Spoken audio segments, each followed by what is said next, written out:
Olá, bom, sou Félix Giacomi e estamos aqui na nossa leitura do Atenades. Bom, o que se já está configurando a maior sequência de vídeos da história do YouTube sobre esse livro. Bom, se pelo menos tiver um mérito esse vídeo, se tiver um mérito vai ser esse, né? O mérito da quantidade. Mas vamos lá, tentar fazer algo mais do que a quantidade e trazer alguma qualidade para a nossa leitura. Vejamos quantas linhas de grego a gente já leu só desse segundo capítulo. Vamos aqui para a linha 84 desse segundo capítulo, que é justamente a página 23. Então, já lemos bastante e vamos assim aprendendo o grego antigo de uma maneira menos árdua, né? Ao ler um pouquinho essa história do que está acontecendo aqui entre Dicaiópolis e Xantias. Essa página 23, nós temos apenas 4 palavras novas. O que significa que a princípio, se tudo estiver correndo bem, deve ser relativamente fácil, né, para vocês, enfim, para a gente ler essa página, visto que o vocabulário já nos é conhecido.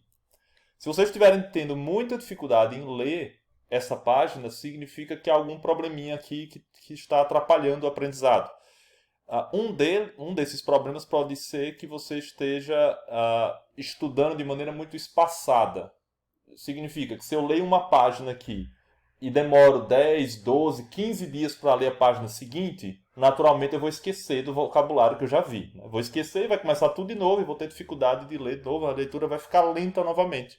Então, de fato, o segredo aqui é manter a regularidade, é isso que a gente está tentando fazer a partir de agora, né, com vídeos com menos espaço entre um vídeo e outro, justamente para dar a possibilidade de vocês entrarem numa espécie de imersão, né? De terem contato 30 minutos por dia, ou enfim, a cada 2 dias, e manter a frequência para não esquecer o vocabulário. De fato, isso é o principal problema que pode ocorrer, né, quando você está estudando esse método e as palavras que deveriam ser conhecidas, você estranha elas, né? E aí trava a leitura e trava o método, claro, né?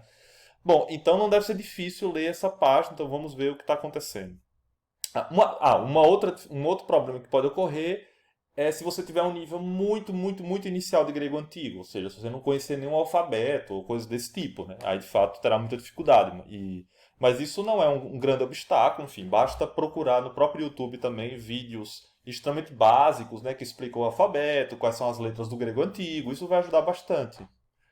Bom, vamos começar a ler o que nós temos aqui nessa página 23.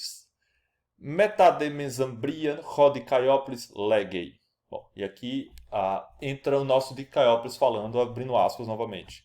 Egomen proston oikobaditso, malagar canum. Zunde ento agromenen, caitus litos aire. Fecha aspas a fala do Dicaioplis. Volta o narrador. Homen uon Dicaioplis proston oikon badidze, caicateude, rodechantias, menei ento agrot kai litos airei. Temos esse primeiro parágrafo. Palavras novas, naturalmente. Nós temos o próprio título da sessão, né? Metamezembrian. Metamezembria tem no próprio léxicozinho no final da página, né, em italiano, quer dizer depois no meio-dia. Metá é uma preposição que também está na palavra metafísica, né? Metá geralmente, bom, enfim, tem vários significados, mas geralmente quer dizer depois ou para além de, né? Um pouco o caso de metafísica, né? Para além da física. Metá tem um pouco essa ideia de depois, né? Quando nós encontramos uma preposição, sempre observem qual é o caso que vem em seguida. Nesse caso aqui, vem um acusativo singular. Mesambrian, um acusativo singular. Então, metá pode ser usado com acusativo singular. Bom, vocês vão entender porque que essa informação é relevante um pouco depois, mas só saibam que é relevante, acreditem em mim. Metá de mesambria rodicaioplis legem. Ou seja, depois do meio-dia, Dicaioplis fala. Então, Dicaioplis é o sujeito da frase, o nominativo singular, rodicaioplis. Egomen pros ton oikon baditso. Nós já vimos todas essas palavras aqui. Baditso, verbo caminhar. Pros ton oikon. Temos visto com frequência essa construção, né, da preposição pros, usada com o acusativo singular ton oikon, proston oikon, quer dizer para alguma coisa, se aproximar de algo, ir em direção a tal lugar. Ego eu, então não tem muita dificuldade aqui, né? O que Dicaioplis está dizendo, eu caminho para casa. Egomen proston oikon badidze, eu caminho para casa, pois gar, que traz uma explicação do que foi dito antes, mala gar cano, pois estou muito cansado. Mala, muito, cano, o verbo cano, que é o verbo cansar, estar cansado, né? Pois estou muito cansado. Zude enton agron menen kai tus litos aire. Aqui de Caiópolis muda, você percebe pelo zu que ele, pelo zu que ele está falando tu. Ora, só pode se referir a Xantias, né? Então ele diz, eu vou para casa porque eu estou muito cansado, e tu, Xantias, o que tu vai fazer? Xantias, mene, mene. Aqui nós temos o verbo meno, que quer dizer permanecer. Permanecer, ficar. Meno. Permanecer, ficar. E tu ficas. Aqui é um imperativo. Mene. É um imperativo mene. Então, tu permanece. A gente pode até tirar o tu, se quiser, né? Permanece. Onde? Onde é que Xantias vai permanecer? Em to agro. No campo. Percebam a preposição em. Dessa vez usada com dativo singular. En to agro. Bom, é isso. Uma das maneiras aqui de aprender essa expressão, esse tipo de construção, é simplesmente associar. Quando você vê essa preposição en usada com uma palavra em seguida, ela vai querer dizer, na maior parte das vezes, em. Essa preposição en se traduz muitas vezes em português por en, ou na, ou no. É quando você está em algum lugar. Você está em algum lugar, você permanece, você está em algum lugar de maneira estática. Né? Você está em algum lugar. O en, essa preposição em grego antigo diz isso. Então é uma maneira de você associar o que vem. Né? Você está em algum lugar. Enton agron. Caestulutos aire. Aire, nós vimos esse verbo, né? Airo, o verbo erguer alguma coisa, né? Ou levantar alguma coisa, airo. Nós já vimos isso no capítulo anterior. Aire, falta aqui o que é para ser levantado. Tus litos, as pedras, né? Já vimos isso de litografia, né? Do estudo das pedras. Tus litos, e levanta as pedras. Também aire é um imperativo. Está no modo imperativo também. Então, Dicaioplis usando o modo imperativo para o seu escravo. Tu ficas no campo, ou permanece no campo, e levanta as pedras. Homen ua Dicaioplis proston oiko badidsen kai kateude, ou seja, Dicaioplis, novamente o sujeito da frase, portanto, Dicaioplis, portanto, proston oikon badidsen, ou seja, caminha para casa, proston oikon, e descansa, kateude. Ho Xantias menen enton agrod kai litos aire. Xantias permanece ento agro. Vejam a similitude, né, entre... similitude não, né? Aqui é exatamente a mesma expressão. A gente tem ento agro aqui em cima e tem aqui embaixo ento agro. Então Xantias permanece no campo e levanta as pedras. A única diferença entre essa parte aqui, essa parte A, e essa parte B, é que aqui o verbo está no presente, os verbos, né? Está no presente indicativo, e aqui os verbos estão no imperativo. Então a gente tem mene no imperativo, tem aire no imperativo. Aqui nós temos menei na terceira pessoa do singular do presente indicativo ativo, e temos aire também no presente indicativo.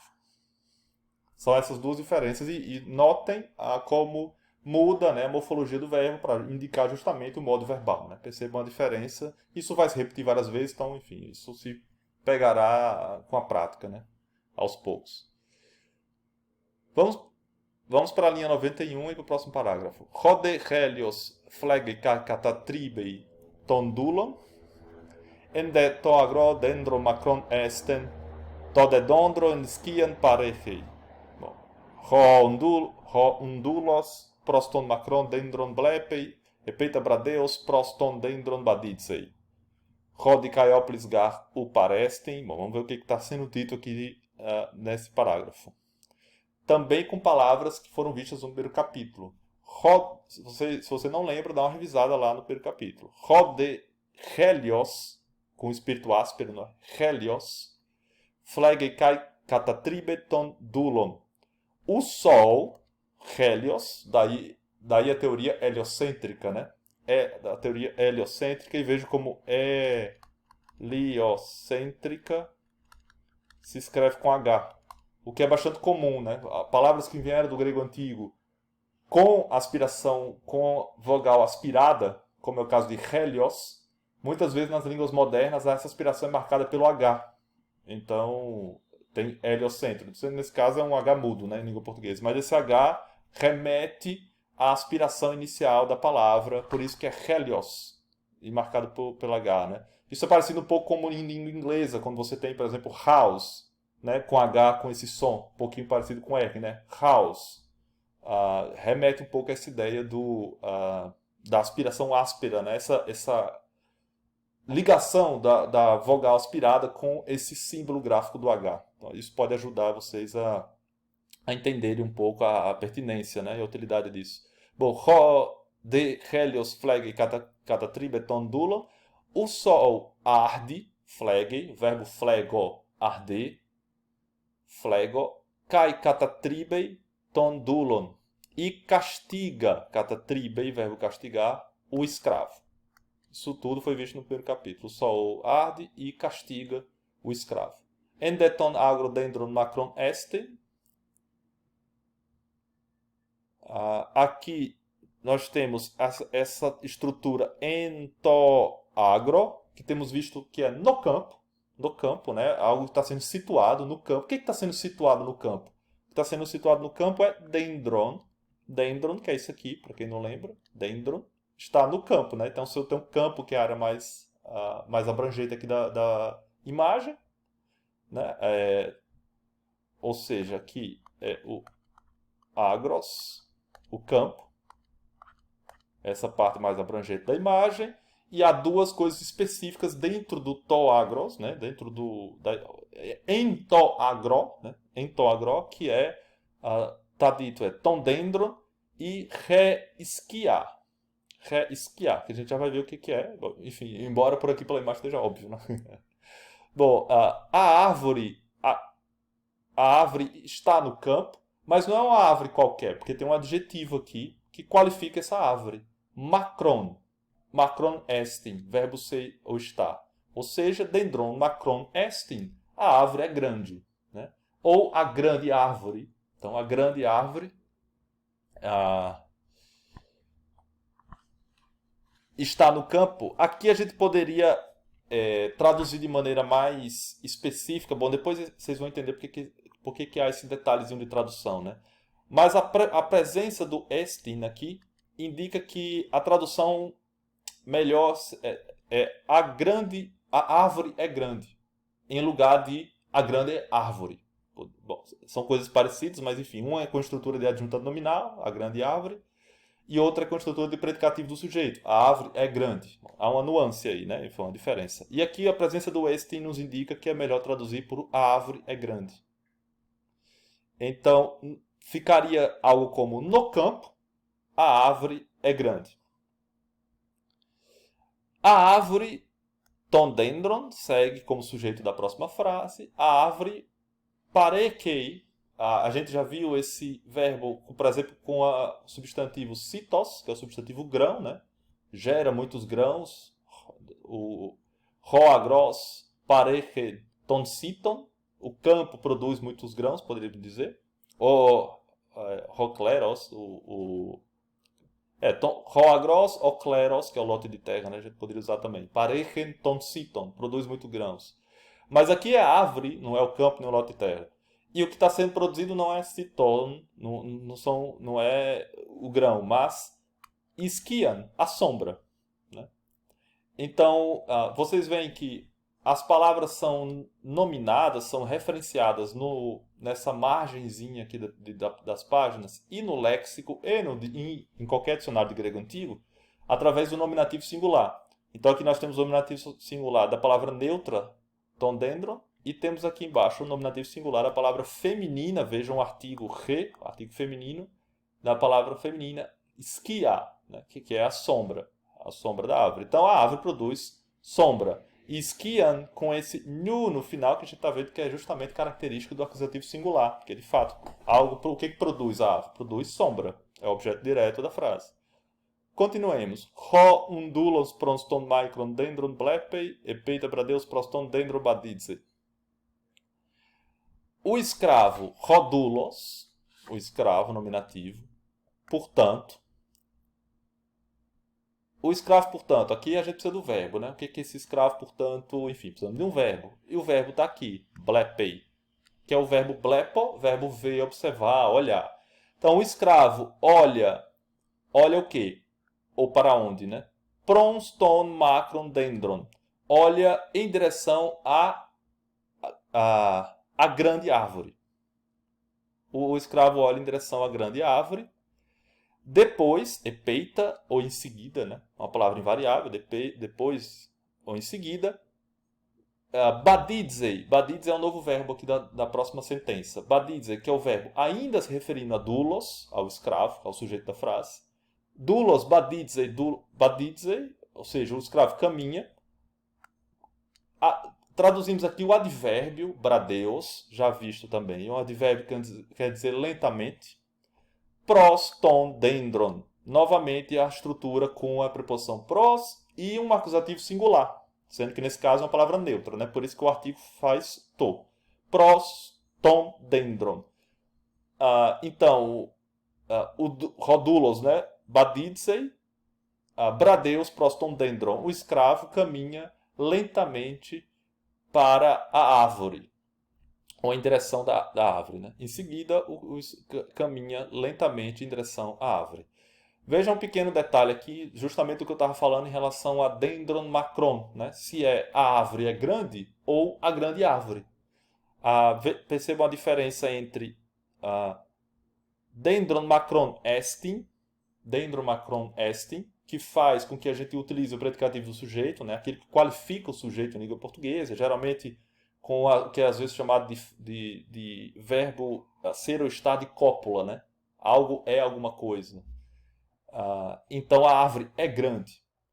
E grande aqui é um adjetivo que é o predicativo do sujeito. E como tal, fica no nominativo também. Então dendron, macron, tudo nominativo, predicativo do sujeito. Aqui embaixo, por outro lado, tondendron, cadê? Aqui. Ton macron dendron é muito parecido, né? Só inverte um pouco a ordem. O macron, que é o adjetivo, agora está antes do dendron e não tem o verbo est, não tem o verbo ser. Por essa informação, eu posso ler que aqui é melhor traduzir a grande árvore. E não a árvore é grande. A grande árvore. Ton macron dendron. Isso tem a ver com a posição do adjetivo na frase em grego antigo, tem a ver com a presença ou não do verbo ser, do estin.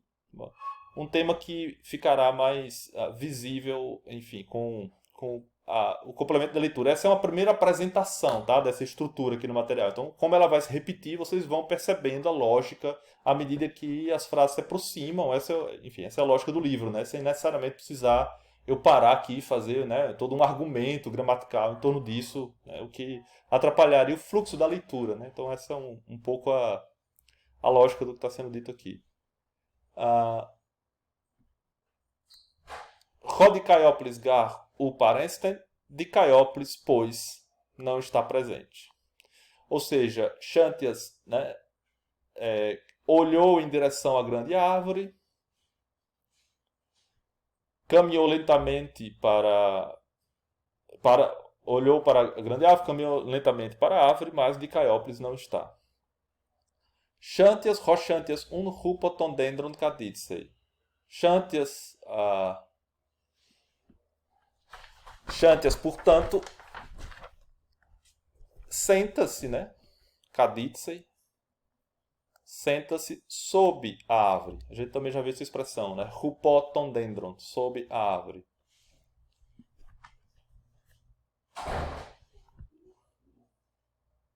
Hoponen rodulos alacateude hupotondendron. Rodulos, novamente, nominativo singular, o sujeito. O verbo pone com a negativa. O escravo não trabalha, mas cateude hupotondendron, mas descansa sob a árvore. Ou mesmo está dormindo sobre a árvore, né? Poderia ser também. Cateude hupotondendron.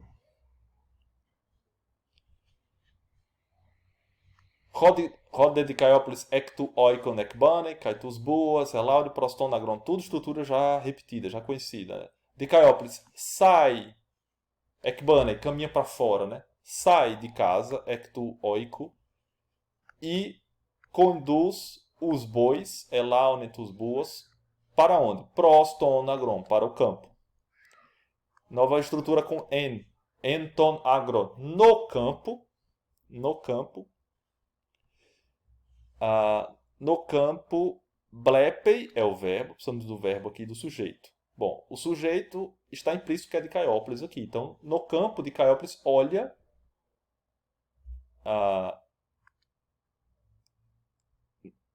o escravo, ou vê o escravo. Blepei ton dulon, vê o verbo, e aqui é o objeto direto. Quem vê alguma coisa, vê o escravo, alguém, né? Vê o escravo. Rupó tondendro, sob a árvore. Então ele vê o escravo sobre a árvore, enfim, a gente acabou vendo que Xantes de fato foi lá descansar embaixo da árvore. E aí, de Caiópolis diz: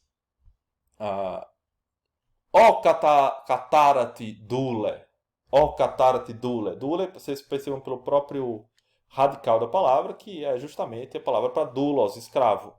Ó catarate. Esse catarate a gente viu no vídeo passado que quer dizer maldito, né? Ou amaldiçoado, maldito, ou maldito escravo. Ó catarate dule, ó maldito escravo. Tudo isso aqui está no vocativo. Ó catarate dule. Porque já dormes de a ti, né? Porque já é de o pontondendron. Bom, e tem o verbo na página seguinte, né? Dormir. Porque já dormes sob a árvore. E assim termina com o verbozinho que está na página seguinte, essa folha 23. Eu quero chamar a atenção para concluir o vídeo sobre essa glosa aqui. Bom, essa glosa primeiro a gente já trabalhou, tondendron e re esquiar. A frase que está aqui, tondendron esquiar pareje, muito fácil, né? Tondendron esquiar pareje, a árvore produz, gera sombra. E nós temos aqui uma informação importante, tá? Essa glosa aqui. Essa glosa, ela declina dois substantivos. O substantivo tondendron, que é o substantivo para árvore, né? Tondendron, declina esse substantivo nos 5 casos do grego antigo. E também declina rodulos nos 5 casos do grego antigo.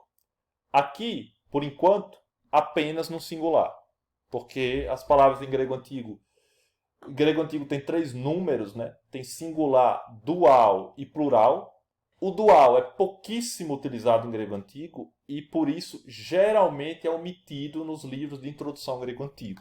O dual que se refere a duas coisas, duas pessoas, 2 pares ou 2 grupos. Então, por exemplo, os olhos, né? Como nós temos 2, por vezes os grego antigos utilizavam o dual para falar dos olhos, porque nós temos 2. Ou 2 grupos usavam o dual. Aparece em grego antigo, mas é raro, é uma forma de número rara, por isso os materiais geralmente omitem, como é o caso aqui, né? Omitem o dual e trabalham com singular e plural.